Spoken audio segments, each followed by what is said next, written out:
డ్రైవర్లను ప్రభుత్వమే ఆదుకోవాలి. తల్లి బిడ్డ ఎక్స్ప్రెస్ డ్రైవర్లను ప్రభుత్వమే ఆదుకోవాలి. అరకొర వేతనాలతో వెట్టి చాకిరీ చేస్తున్న 102 తల్లి బిడ్డ ఎక్స్ప్రెస్ కెప్టెన్ డ్రైవర్ల న్యాయమైన సమస్యలను తక్షణం పరిష్కరించాలని, అలాగే కార్మిక హక్కులను హరించేలా తీసుకొచ్చిన 4 లేబర్ కోర్టులను తక్షణం రద్దు చేయాలని సిఐటియు అల్లూరు సీతారామరాజు జిల్లా కార్యదర్శి ఉమా మహేశ్వరరావు కేంద్ర రాష్ట్ర ప్రభుత్వాలను డిమాండ్ చేశారు.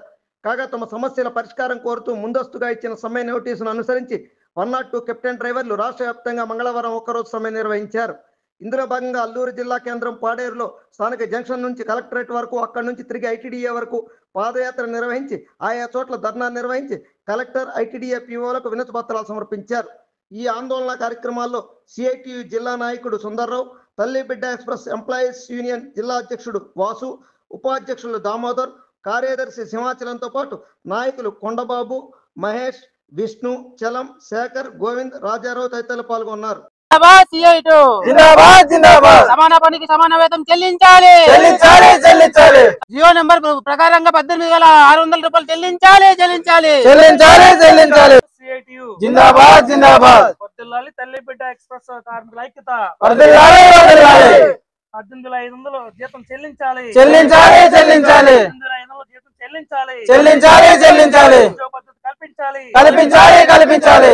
ప్రకారంగా వీక్లీ ఆఫ్లు, పండుగ మరియు జాతీయ సెలవులు ఇవ్వాలి. చట్ట ప్రకారం సెలవులు ఇవ్వాలి. ఉద్యోగ పద్ధతి కల్పించాలి.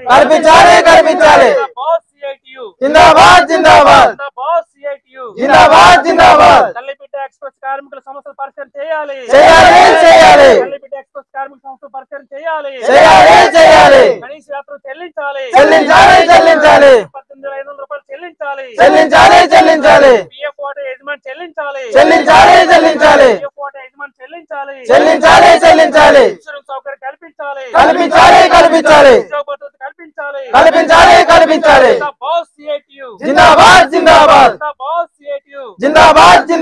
కార్మిక నష్టం చేకూర్చే 450 కోట్లు రద్దు చేయాలి. కార్మిక నష్టం చేకూర్చే 450 కోట్లు రద్దు చేయాలి. జిందాబాద్ సిఐటియు. 18,500 రూపాయలు జీతం చెల్లించాలి. ఉద్యోగ పద్ధతి కల్పించాలి. పిఎఫ్ యజమాని వాటా చెల్లించాలి. 450 కోట్లు రద్దు చేయాలి. 26,000 చెల్లించాలి.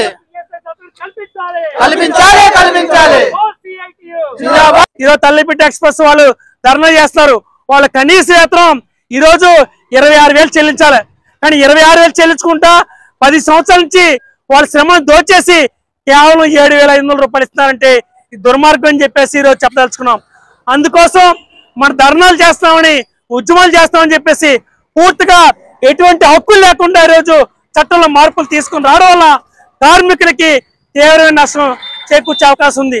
అంతేకాదు భవిష్యత్తులో పర్మనెంట్ ఉద్యోగాలు లేకుండా ఫిక్స్డ్ టర్మ్ ఎంప్లాయ్మెంట్ అని తీసుకొస్తున్నారు. ఈరోజు ఫిక్స్డ్ టర్మ్ ఎంప్లాయ్మెంట్ అంటే 5 సంవత్సరాల ఉద్యోగం. 5 సంవత్సరాలు అయిపోయిన తర్వాత మన ఇంటికి వెళ్ళిపోవడమే. ఎటువంటి రిటైర్మెంట్ బెనిఫిట్ స్కీమ్స్ ఉండు, పిఎఫ్ ఉండు, ఈఎస్ఐ ఉండు. ఓ రకంగా చెప్పాలంటే రానున్న రోజుల్లో ఈ 450 కోట్లు అమలు జరిగితే కార్మికుడు బానిసలుగా పనిచేయాలి తప్ప స్వేచ్ఛగా పనిచేసే హక్కు ఈరోజు కోల్పోయే ప్రమాదం ఉంది. అందుకోసం ఇలాంటి ప్రమాదం ఉన్నటువంటి ఆ 450 కోట్లు కూడా రద్దు చేయాలా.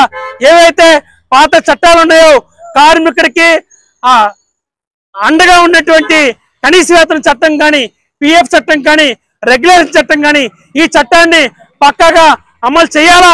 చేయకపోతే ఈ ప్రభుత్వం వ్యతిరేకంగా పెద్ద ఎత్తున జూలై 9వ తారీఖున దేశవ్యాప్తంగా ఈరోజు సమ్మెలో మేమంతా పాల్గొని ఆ 450 కోట్లు రద్దు కోసం మేము పెద్ద ఎత్తున ఉద్యమిస్తామని చెప్పేసి ఈరోజు మనం చెప్పదలుచుకున్నాం.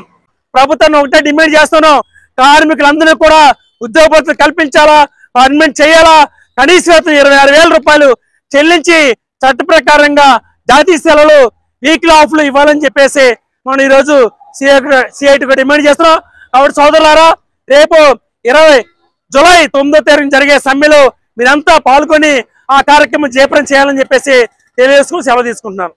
జిందాబాద్ సిఐటియు. వర్ధిల్లాలి కార్మికుల ఐక్యత. న్యూస్ ఛానల్ అందరూ చూడండి, లైక్ చేయండి, షేర్ చేయండి, సబ్స్క్రైబ్ చేయడం మర్చిపోకండి.